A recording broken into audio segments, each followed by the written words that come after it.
Olá, sejam muito bem-vindos ao nosso primeiro IMGA Podcast. O meu nome é Rui Machado, diretor de investimentos da IM Gestão de Ativos. Hoje serei acompanhado aqui pelo meu colega Amit Mauji, subdiretor e responsável pelos fundos de taxa de juro e de crédito. O Amit irá ajudar-me aqui então a explicar a nossa estratégia de investimento e de alguma forma também falarmos um bocadinho dos desafios que nós iremos enfrentar para os próximos meses.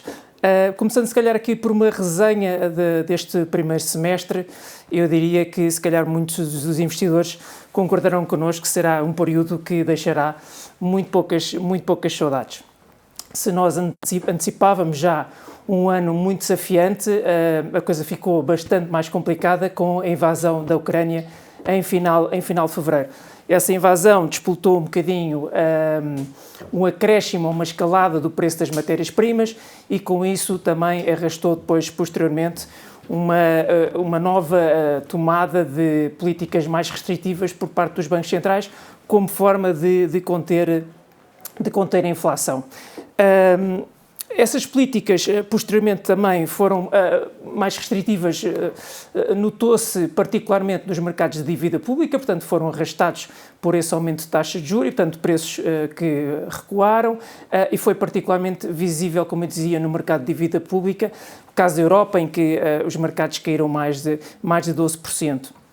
Os mercados de crédito acabaram por não ser a exceção, especialmente os mercados de menor qualidade creditícia. Por outro lado, as ações também não fizeram melhor.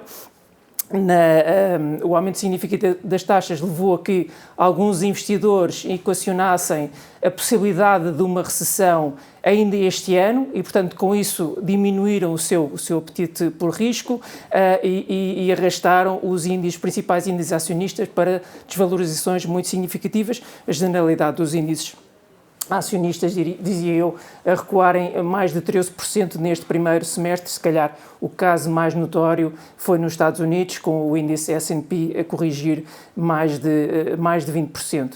Bem, mas tudo isto é um pouco passado e, portanto, importa refocar a nossa atenção para a frente e perceber se neste momento estão criadas as condições para, enfim, os mercados recuperarem nos próximos meses. E é com essa reflexão, se calhar, começa aqui a conversa com a Amit, e é perceber se, após estas valorizações significativas, Amit, estão criadas as condições para, se calhar, começar pelos mercados de dívida pública, para termos algum alívio nos próximos meses. Olá, Rui. Para responder à tua pergunta, é preciso fazer a previsão do comportamento das taxas de juro, que essas, por sua vez, vão depender dos dados da inflação. E o que é que nós podemos dizer? Nós continuamos a achar que os bancos centrais vão continuar a normalizar as suas políticas monetárias, de forma a controlar a inflação. E assim, ou seja, achamos que a subida das taxas de juros vai continuar a acontecer, mas de uma forma mais moderada, no segundo semestre. Também sabemos que com a extinção dos programas de compra de dívida pública e dívida privada por parte dos bancos centrais, haverá aqui um vazio do ponto de vista dos investidores, que é preciso ocupar por novos investidores. E esses novos investidores serão os bancos, serão as seguradoras, serão os fundos pensórios, só que isso levará algum tempo. Também temos que adicionar que os bancos centrais vão ter sempre presente na sua retórica a possibilidade de um abrandamento económico com a possibilidade de uma recessão económica, isso no sentido de moderar a subida das taxas de juros. Ou seja, isto em suma, achamos que vai continuar a acontecer uma subida das taxas de juros, mas de uma forma mais moderada. Muito bem. Amit, há algumas semanas o Banco Central denotava alguma preocupação com o que tem sido a evolução da dívida pública europeia, nomeadamente dos chamados países periféricos, e, portanto, veio anunciar de uma forma ainda muito prematura, ou pelo menos com poucos detalhes, um programa de antifragmentação. Podes falar um bocadinho sobre isso? O que é que consiste? O que é que está pensado? O que é que já se sabe? Ok, basicamente o programa de antifragmentação foi anunciado pelo Banco Central Europeu e é precisamente para evitar a fragmentação do sistema financeiro. Como sabemos, um dos mandatos do Banco Central Europeu é assegurar o normal funcionamento do sistema financeiro. E o que aconteceu recentemente é que as taxas de juros da dívida pública da Europa periférica, estamos a falar de taxas de juros que se pratica na dívida pública portuguesa, da dívida pública espanhola, na dívida pública italiana, aumentou substancialmente face à taxa de juro da dívida pública alemã. E dado que esse diferencial aumentou muito, o Banco Central Europeu teve que agir. E agiu através do anúncio deste programa. Os detalhes ainda não são conhecidos. Na próxima reunião de 21 de julho vão ser anunciados os detalhes. De qualquer das maneiras, nós achamos que isto foi um sinal positivo para os mercados financeiros. Portanto, tem algum suporte e só 21 de julho vamos ter mais notícias. Uma das perguntas que nós recebemos frequentemente, eu diria, principalmente este ano, por parte dos nossos investidores, diz respeito à evolução das taxas de juros de emissões de mais curto prazo. Portanto, fundos de liquidez, mercado de mais de curto prazo. Sabemos que as taxas subiram imenso e, portanto, esses ativos desvalorizaram de alguma forma, uma forma significativa. Achas que agora estão criadas as condições, apesar de obviamente continuarem a subsistirem alguns riscos, mas estão criadas as condições para o mercado poder recuperar, tendo em conta que essas taxas de juros já são de alguma forma atrativas? É assim, as taxas de juros de dívida de curto prazo estão a níveis bastante interessantes. No entanto, não podemos esquecer que estão também sujeitas à volatilidade das taxas de juros do mercado.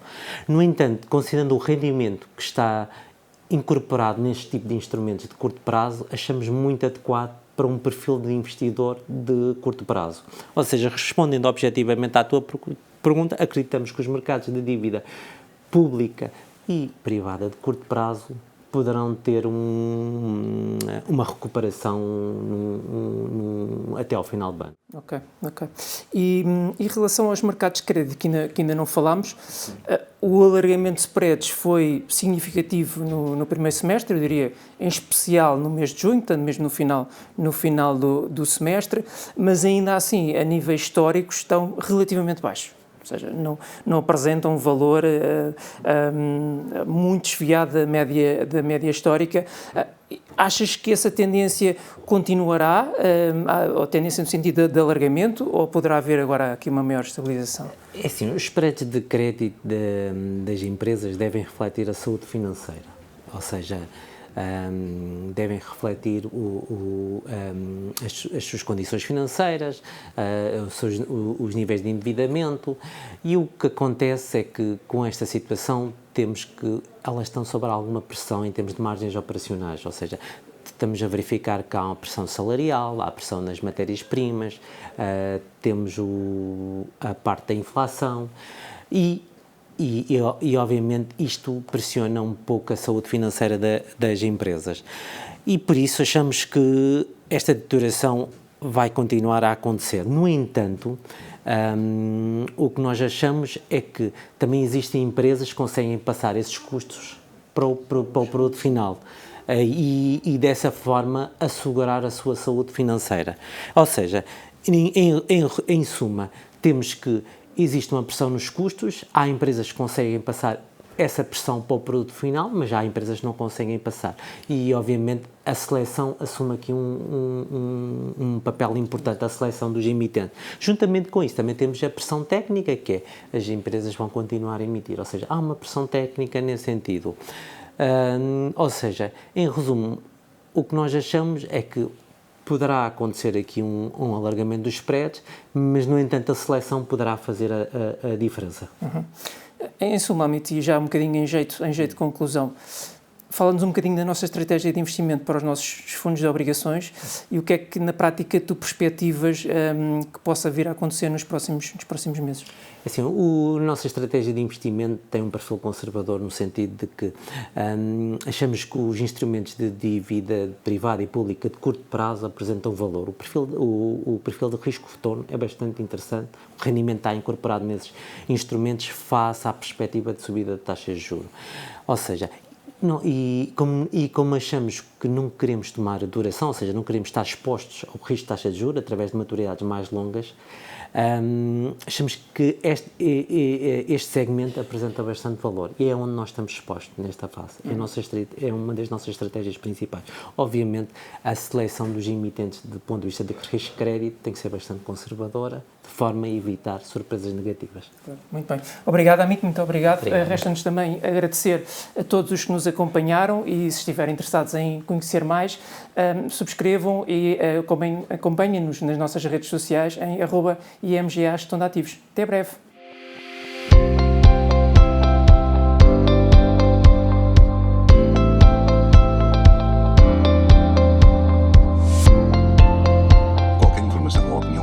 Tem efeitos meramente informativos e está sujeita a alterações sem aviso prévio. A IMGA não é responsável pelo uso feito pelos ouvintes das informações que integram o presente podcast, nem pelos prejuízos, diretos ou indiretos, que lhe possam advir. Quaisquer rendibilidades divulgadas representam dados passados, não constituindo garantia de rendibilidade futura. O investimento em fundos pode implicar a perda do capital investido, caso o fundo não seja de capital garantido. Esta informação não dispensa a leitura da informação fundamental ao investidor e do prospecto, disponíveis em imga.pt, cmvm.pt e nos respectivos sites dos bancos distribuidores, antes de tomar uma decisão de investimento. Para qualquer informação adicional, contacte-nos nas redes sociais em IM Gestão de Ativos ou para o número de telefone 21 120 9100, de segunda a sexta-feira, das 9 às 18.